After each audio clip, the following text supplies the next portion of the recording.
Welcome back everyone, I am ZuCa and today I am going to show you my favorite loadies depending on the circumstance. First up, we got my looting loadout. Now, if I don't feel like PvPing and I just found a gun from a free loadout or from someone I killed in the previous game, I will take in that gun I got from the previous game. In this example, it is the Kettle 1 I found on someone else's body. If you do not have the looting backpack number 2, that is okay. I prefer using it because it has 2 safe pockets, and I will go into why I like having 2 safe pockets. An already broken light shield, in case I get downed, whoever gets it will have to probably repair it or sell. Now, the 2 safe pockets, as I said, it does not matter if you don't have it. I think recommending a looting backpack in general for your looting games is the smart way to go about it. Now, I bring in 2 safe pockets because I like putting my bandages and my shields in the safe pockets.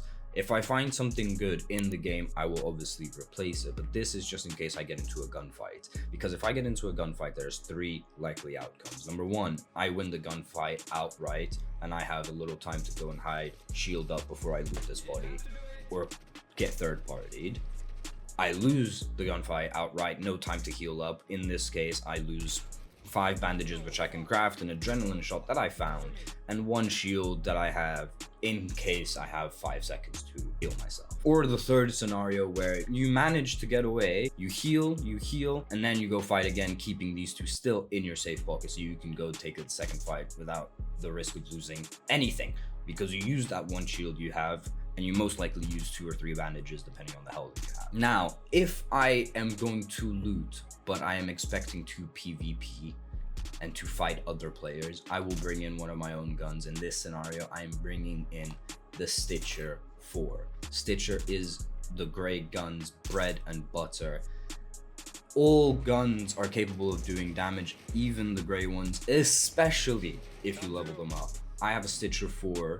Stitcher 3 is enough, but the Stitcher 4 just an extra kick to it, and I have a blue extended light mag, an extended light mag 3, which allows me to carry 35 rounds.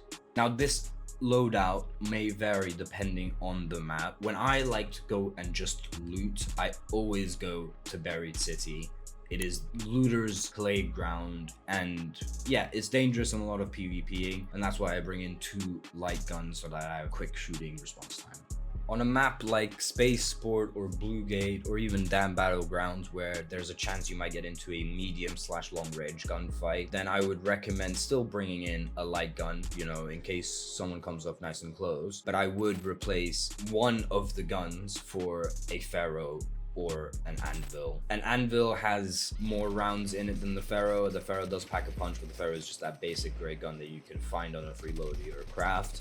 So if you don't have an anvil, I recommend the Pharaoh. Leveling up the Pharaoh also helps a lot. Leveling any gray gun from level 1 to level 2 only takes rubber parts and metal parts. You don't need any simple gun parts or anything. So you should be able to level up any gray gun to level 2, especially if you're going to hold on to it. For example, my Kettle 4 over here, I'm holding on to that. I've got it ready. There are other things you can bring for that extra sense of security, but again, these are now you're taking risks at losing your stuff. But if I feel like I'm going to use this stuff and get some kills and actually put myself in gunfighting scenarios, then I would 100% recommend bringing in trigger nades, best grenades in the game, basically C4s, and jolt mines. Jolt mines are the most underrated traps in this fucking game. They can disrupt any arcs, but also any raider. They will be frozen for about 2 seconds. 2 seconds is enough time to shoot them in the head, get them down, get their loot. Jolt mines all the way, especially if you're going to locked rooms or 1 to 2 entrances buildings. Now we're going for the PvP loadout, the loadout you take in when you are on the hunt and when you do not want to lose any of your shit. Now, for a combat loadout, you will obviously want a tactical or a combat backpack. Green or blue or purple, it doesn't make a difference unless for stash slots. Why do you want to bring in a tactical or a combat one? Because it allows you to put on a medium or a heavy shield. And if you are expecting fights, you don't want a level 1 gray gun.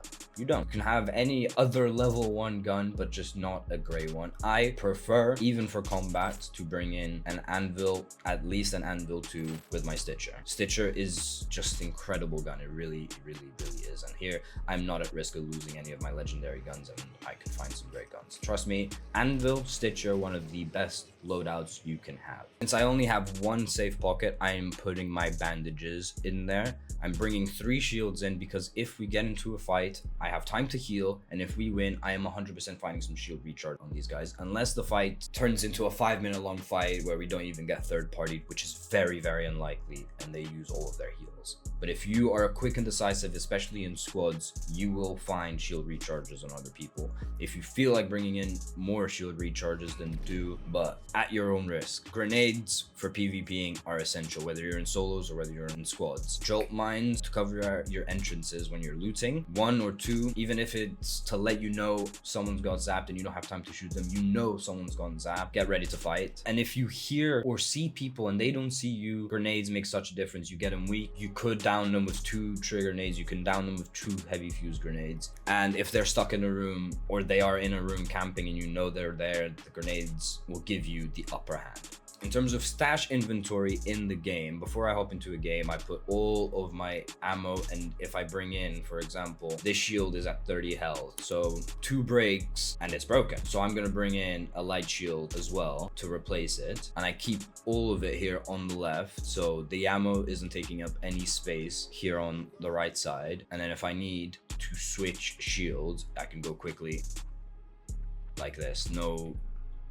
Not sitting all the way over here and I have to bring it around. Obviously this is for console, right? Where you're just using your D-pad. You want to keep your replacement shield right next to it, so you can just go bam bam, and now it's charging, getting ready. And the same thing would go for any extra grenades or heals you might have. So if I find something valuable and I put it in my safe pocket, then my bandages, I put them on the top right corner so I can just go switch. And yeah guys, that's my combat and my looting loadout.